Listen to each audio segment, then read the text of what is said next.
A statement from Neil deGrasse Tyson. The universe isn't just greater than we can envision. Under most scales, it is greater than we can envision. Does the universe have an end and a start? And has the James Webb Space Telescope at last found the edge of the discernible universe? Since the days of yore, we have needed to know how large the world we live in is. We fastidiously look for limits and insights, and in doing so, our insight has kept on extending. In the past, the edge of the world was somewhere past the skyline. Today, we use telescopes to scan the universe for hints that show us whether our universe is a limited space. We may now have accomplished a conclusive forward leap in this rudimentary question with the James Webb Space Telescope. Whether or not the universe has an edge isn't an inquiry. It surely has one. However, we don't have the foggiest idea whether this edge is really the finish of the universe or creation. An edge could also be like an edge that leads into another universe or into previously unknown aspects. Our Earth also has an edge, as do the planetary system and the solar system. Nonetheless, the universe doesn't end there. Neil deGrasse Tyson is totally right that the issue with the size of the universe is in our minds and not in the actual universe. The universe is greater than we can envision. We can look for the start and end somewhere far off or in time, and we still use similarly limited tools to do so. With our telescopes, we are currently looking around 46.5 billion light-years toward each path, which means we are checking an all-out measurement of around 93 billion light-years. Up until this point, there has been no real endgame, and the mass of stars, worlds, and peculiarities that we have tracked down in this space is beyond imagination. Assuming it would take us millennia to explore and research each side of the universe that we know, by the way, driven by an unquenchable curiosity, we continue to look endlessly further. We want to know whether the universe has an edge and what it looks like, and the JWST should at last show us this edge. Does the universe have a beginning? A statement from Neil deGrasse Tyson. The James Webb Space Telescope identifies objects in the dark. These objects, as per the best estimations we have, are huge, completely evolved galaxies. We humans are dim-witted. For us, everything has a start and end, and we typically think in terms of realities and figures, as well as spatially restricted and bounded structures. Anyway, anyone who deals with the universe soon comes up against the limits of thought and perception. To understand the complex aspects inside the universe, most of us need to extend the limits of our understanding. The sheer size of what we see so far, the quantity of stars, the innumerable planets, and the most unusual vast peculiarities, pushes a narrow and restricted mind to open up. Overall, astronomers and cosmologists should therefore be among the most liberal and unique individuals, or so one would think. However, our scientists these days have to understand that they also are still very restricted, and that thinking within limits has kept them from perceiving the reality of the universe. The JWST is now pushing our space specialists to their limits. Theories and insights are wobbling, and it's very possible that our perspective will take another leap, as it did many years ago when people realized that the Earth is round, not flat.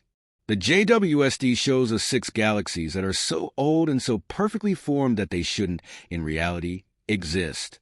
It was noted that the JWST was intended to investigate the Dark Ages when the first stars were formed. Yet, instead of showing us the normal protostars and child worlds, the telescope reveals us endlessly rows of perfectly shaped and extremely old-looking galaxies. So, are we truly looking at the beginning, and thus the temporal edge of the universe? Or more completely, did the Dark Ages truly exist, or did we humans just make it up because we didn't know the truth?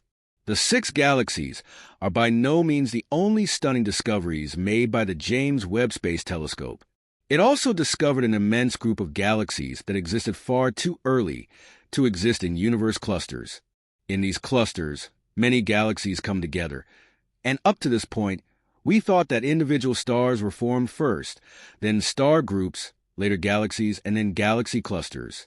What does a group of galaxies that existed when the universe was still extremely young have to tell us? Innumerable galaxies with a redshift of greater than 10.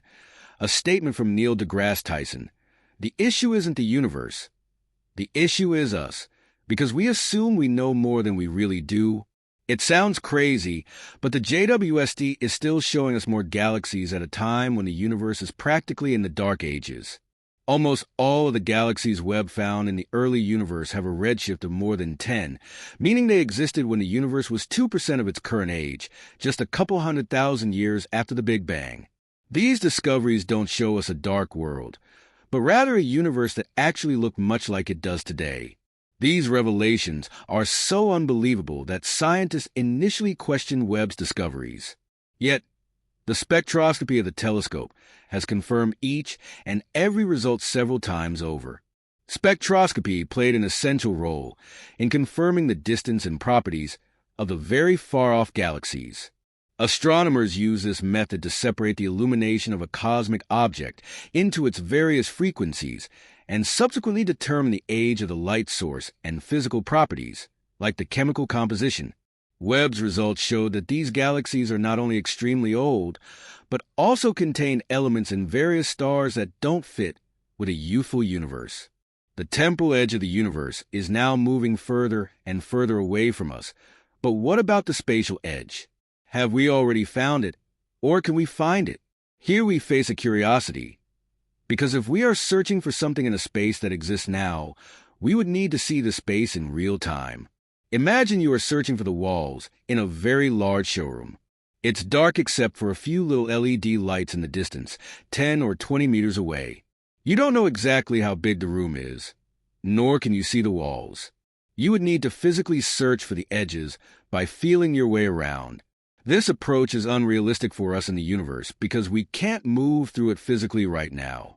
The other option is that you have a telescope with which you look further and further, focusing on the bright spots, or in other words, where the LEDs are, because you would be able to see at least a little there.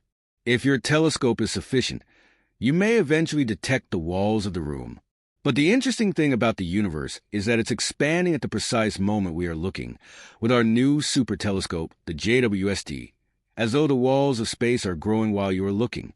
So, you need to ensure that you keep up with the expansion of the walls as you develop your telescope technology and reach in space.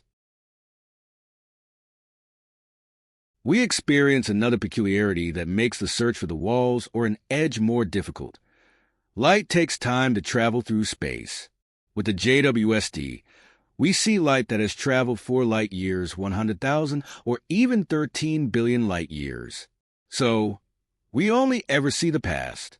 Strictly speaking, you also see the past in your room, but the light from LEDs 60 or 100 meters away just needs a tiny fraction of a second.